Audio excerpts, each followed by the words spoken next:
So, I completed the London Marathon recently.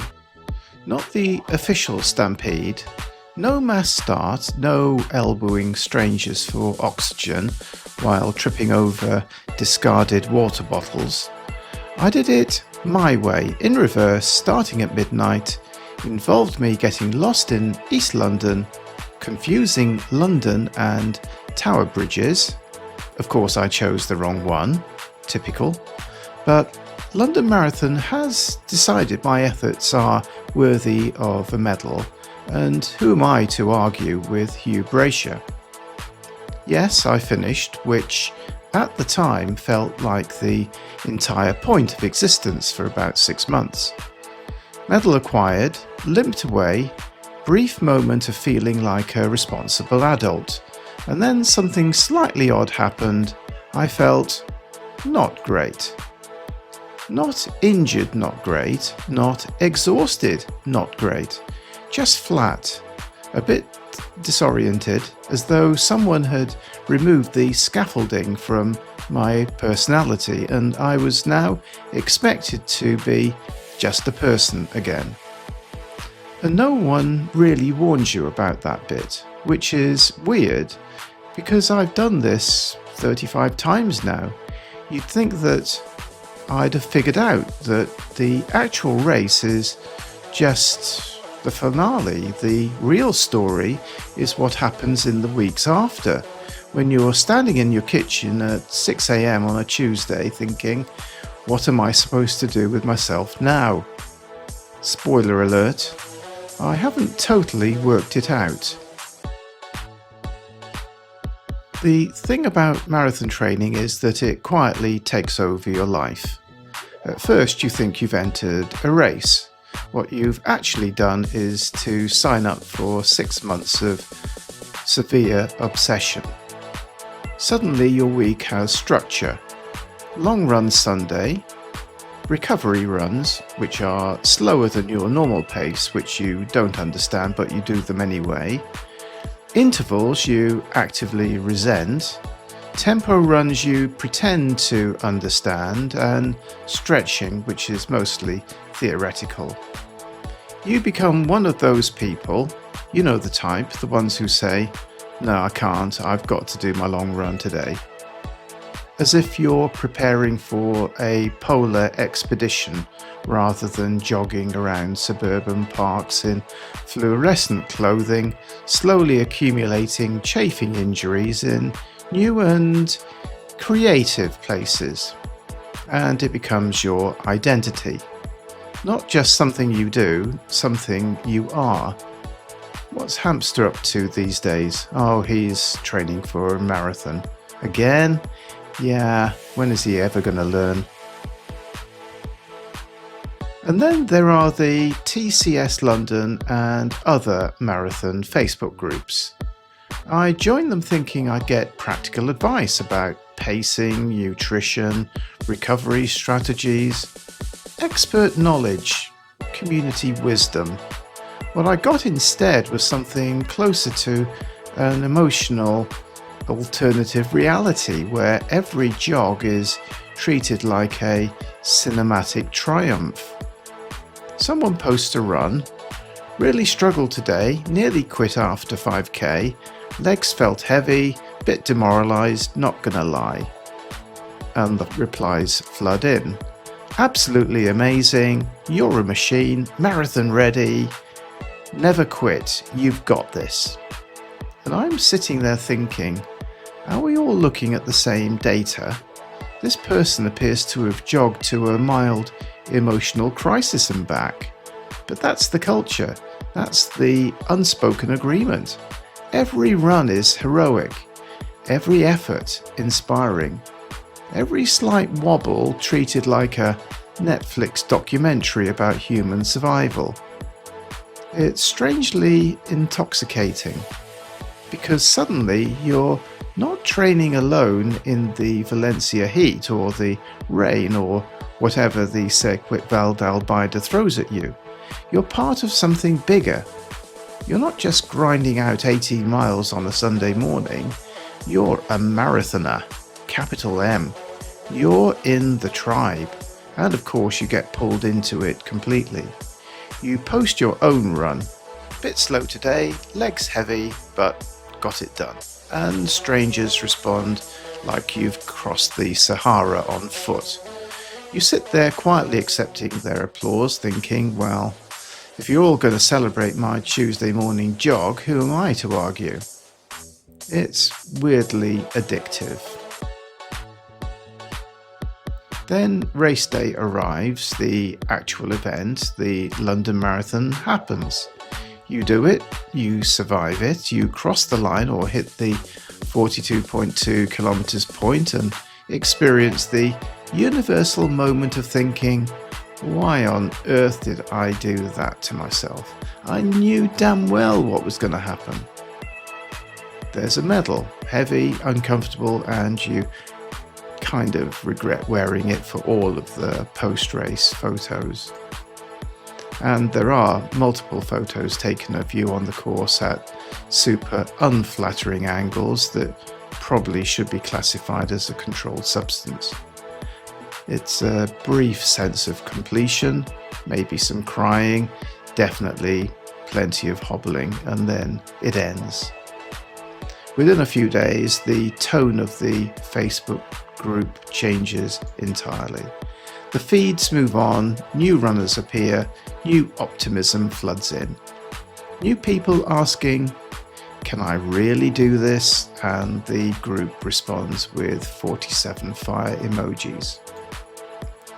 And your quiet post-marathon jogs, the 4-kilometer I'm trying to recover runs, where you're moving like you've forgotten how legs work, are no longer particularly interesting for anyone. The attention evaporates, the congratulations peter out.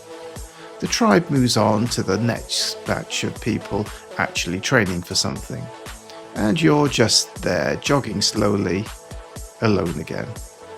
And that matters more than you'd expect, because you didn't just lose a race, you lost a story, you lost a mission, you lost a reason for all this. And this is where the crash shows up. Not dramatic, not cinematic, not a Netflix documentary moment, just flatness. No structure, no plan, no external momentum. And slightly embarrassingly, no applause. We like to pretend we're not affected by that, but we're one of these internally motivated machines who run for the pure love of running, man, for the art of it. But of course we are affected by it. Of course we care. We've just spent 6 months in a world where effort is visible, progress is tracked. Strangers say, you've got this, about absolutely everything you've done and complained about.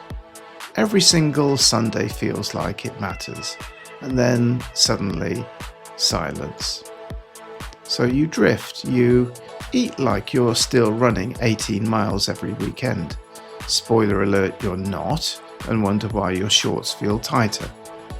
You move like you're on indefinite recovery from a medieval jousting accident.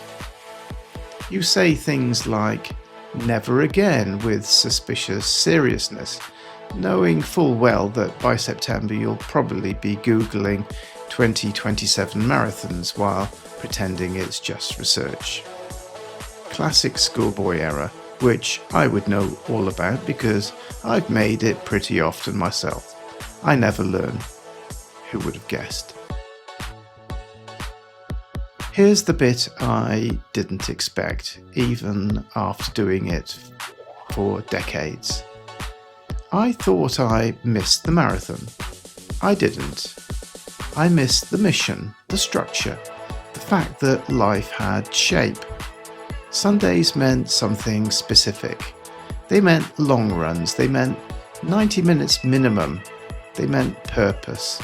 Weekdays meant something, they meant recovery or intervals or planning the weekend. Even bad weather meant something. It meant a story. Yeah, I ran in the storm today. Everything was quietly organised around a single goal. Everything made sense in relation to that goal. Then suddenly it isn't. And suddenly everything doesn't. Well, Tuesday becomes just Tuesday, which frankly is a bit of a downgrade. A Tuesday with no structure is just 24 hours you have to fill. A Tuesday with 6 AM runs is a Tuesday that means something, and that's harder to live with than you might think, especially when you're used to structure. When you're someone who's done double-digit marathons and run with groups like the Circuit Val d'Albaida, where you know what day is what and where the runs are and what the pace will be, suddenly none of that applies anymore. So what do you do? Well, the mistake, and I say this having made it myself, is thinking the answer is either option A, another huge goal, sign up for another marathon immediately, find a new mission, replace the structure with more structure, or option B, complete retirement from movement. Hang up the shoes, say I'm done. Become a person who used to run. Both options are a bit extreme, and both are, I've discovered, after God knows how many marathons and half marathons, completely missing the point. The real answer, the one that actually works, is continuity.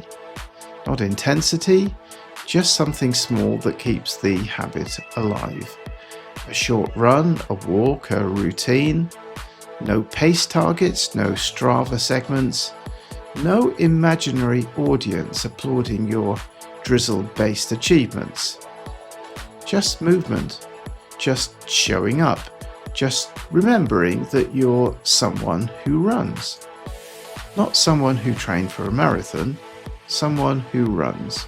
Because the real achievement wasn't the marathon itself, the real achievement was becoming someone who could train for one.